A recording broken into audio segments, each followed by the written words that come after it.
कभी कभी सही होने से ज़्यादा शांति ज़रूरी होती है। ये एक तर्क का विषय है।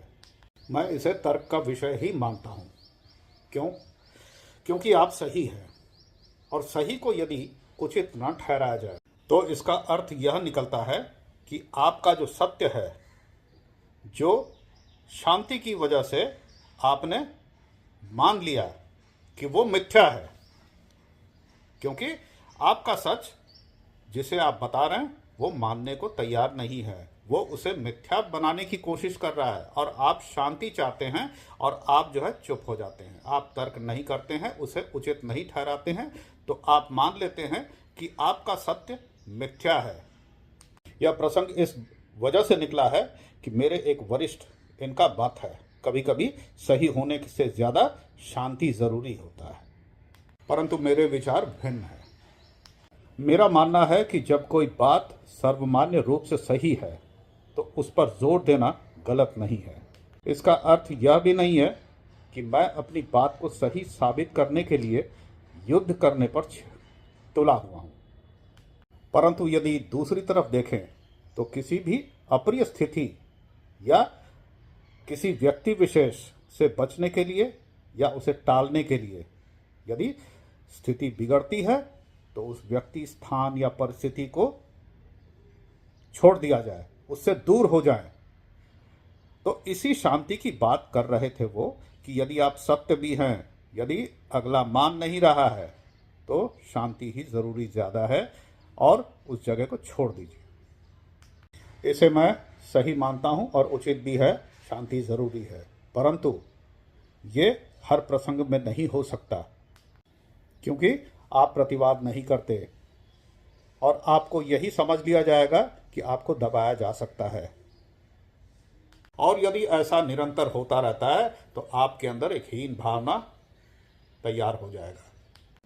इस प्रकार का तर्क या इस प्रकार का संगति यह यही दर्शाता है कि आपके सिद्धांत, आपके विचार नहीं मिलते, तो आपके मत और पथ दोनों ही अलग होंगे। इसके बावजूद मित्रबोध यहाँ काम नहीं आएगा। परंतु इस अटल सत्य को भी समझना चाहिए कि जीवन में ऐसे बहुत से लोग मिलते हैं जो शांत पानी में पत्थर फेंक कर लहरें पैदा करने की कोशिश करेंगे आपके जीवन में। तर्क ना भी करें, प्रतिवाद ना भी करें, हमेशा शांति की बात ही करें, फिर भी आप उनसे बच नहीं सकते। इसका सीधा मतलब यही है कि जीवन संघर्षों से भरा है और हमें इसे लड़ना होगा। महत्वपूर्ण तो यह है कि आप अपने सही कर्मों को स्वीकारें और ईश्वर को बिना कुछ मांगे अपने मार्ग पर चलते रहिए। आपको ईश्वर अपना गंतव्य पहुंचा देगा। यही बात भगवान श्री कृष्ण ने गीता में भी कहा है। इसका अर्थ यह है कि हमेशा शांति की खोज करने वाले आप जो है अपने ही सत्य को मिथ्या मानने को राजी हैं, जो उचित नहीं है।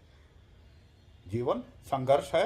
यदि प्रत्युत्तर या प्रतिवाद करना संघर्ष है तो करना जरूरी है।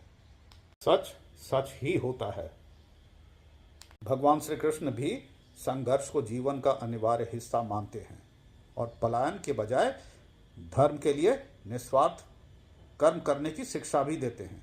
यानी यदि आप कर्म करते हैं तो आप कर्मयोगी हैं, करते रहिए। अंततः यह बात बिल्कुल सही है। यानी आप मैदान छोड़ के भाग नहीं सकते। आप हर चीज़ जो उचित नहीं है उसे मान नहीं सकते। आपको संघर्ष करना होगा। आपको इस बात का ध्यान भी रखना होगा। आशा करता हूँ कि कंटेंट पसंद आया होगा। यदि पसंद आया है तो लाइक बटन को ज़रूर दबा दें और कमेंट कीजिए। शेयर और सब्सक्राइब करेंगे तो बहुत अच्छी बात है। Thank you so much for watching. Hare Krishna, नमस्कार। आप देख रहे हैं मेरे चैनल को बियॉन्ड 61, ये यहाँ लिखा हुआ है।